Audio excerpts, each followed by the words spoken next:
It all happened so quickly she didn't even have time to think.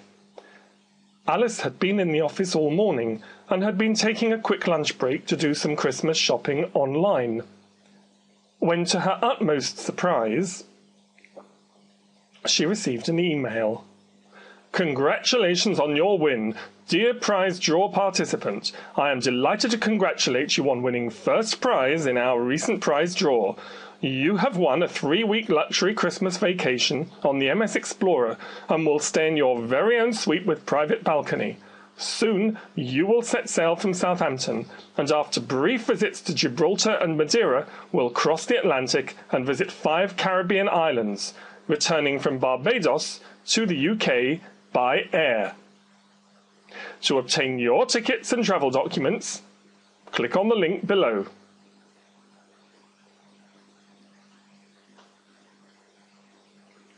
It seemed too good to be true, but nevertheless, Alice clicked on the link.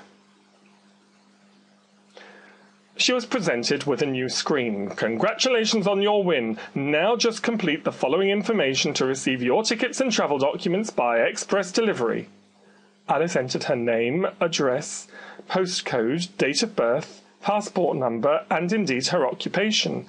And when the screen prompted her for her credit card details so that the travel documents could be sent to her by express delivery, she entered those too.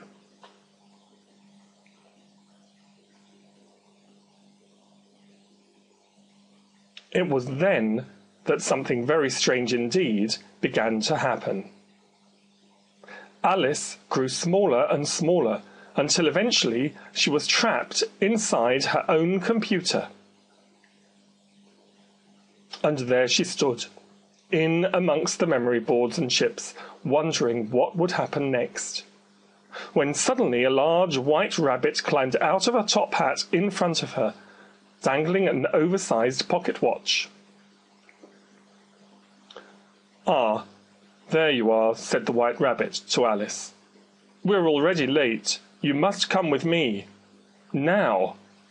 Alice picked her way over the memory chips of her computer, following the White Rabbit. "But where are we?" asked Alice. "And where are we going?" "We're inside your computer, and the hacker doesn't like it if people are late for tea," said the White Rabbit. "You must come with me. Now." Alice did as she was told, and followed the White Rabbit. Tea sounded like a perfect idea, after all, until she heard the sound of heavy wheels. In the distance at first, but then getting rapidly closer. Soon they were almost on top of her. "Where are those?" cried Alice, as she looked to the White Rabbit for an answer. "Those," said the White Rabbit calmly, "are Trojan horses. You've surely come across Trojan horses before?" he asked. "Never," cried Alice. "But you must have done," replied the White Rabbit. "After all, you're the one who let them all in." "Well, I certainly didn't mean to," Alice replied. "No," sighed the White Rabbit wistfully, "nobody ever means to." "But what do Trojan horses do?" Alice persisted. "They bring viruses, of course," said the White Rabbit, as if everyone should know what Trojan horses do. "Will they make me ill?" asked Alice, concerned now that she should be well over Christmas. "No," said the White Rabbit, "but they'll infect your computer." "Oh," thought Alice, "but at least I'll be well for Christmas." "I don't think you've quite understood the significance," said the White Rabbit. "But we've no time to waste now if we're going to get to the hacker's tea party. Now quickly, follow me," the White Rabbit urged. Before long, they were greeted by the hacker, who invited Alice to sit down and take tea with him. Alice remembered she had been so caught up in her Christmas shopping that she had missed out on lunch, and so she quickly helped herself to mince pies, biscuits, and a cup of tea. It was only then that she noticed what else was on the table. There, beside the mince pies, was her driving licence, her credit card statement, her credit card, her mortgage statement, her birth certificate, a cheque made payable to M. Hacker bearing her very own signature, and a wad of rolled-up banknotes.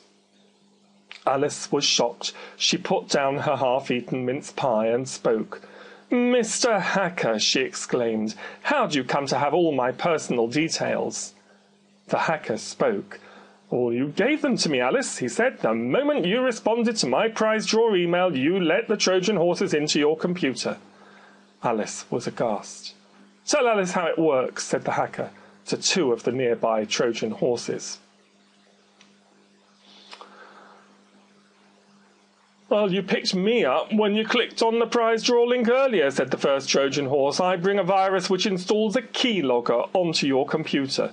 This captures every stroke you make, including your system, banking and online shopping logons and passwords. I then transmit them to the hacker.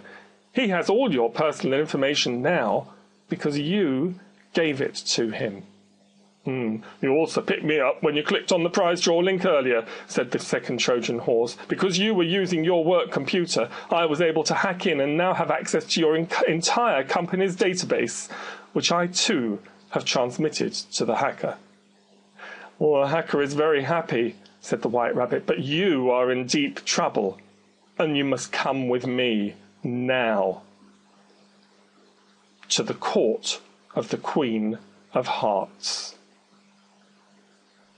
As Alice arrived in court, she discovered she had already been tried and found guilty. "Oh yay! Oh yay! Alice Carroll has been found guilty this Christmas 2011 of using her work computer for unauthorized access to internet shopping sites, for unknowingly and unlawfully allowing her computer to become infected with Trojan Horses, for putting customers at risk, for failing to protect personal information." The list went on, and as the King and Queen of Hearts and all their minions arrived, the Queen called, "Off with her head!" and the others responded, "Off with her head!" "Well, a little harsh, dear," said the King of Hearts, but the others agreed. "Off with her head!" And then Alice found herself back in front of her own computer screen, and in the distance a colleague was calling to her, "Alice, Alice, you'll never believe it, but I've won a luxury cruise. All I have to do is click on this link." Alice wondered. 70,000 people fall victim to email scams each year, each parting with an average £2,858. 38,000 people fall victim to fake prize draws each year. 10,000 people fall victim to investment scams. 14,000 people fall victim to fake lotteries. 200,000 people have been tricked by overseas conmen through online dating agencies, costing their victims about £2.5 million in just 6 months. If it seems too good to be true, it probably is. Keep safe and secure online, at home and at work.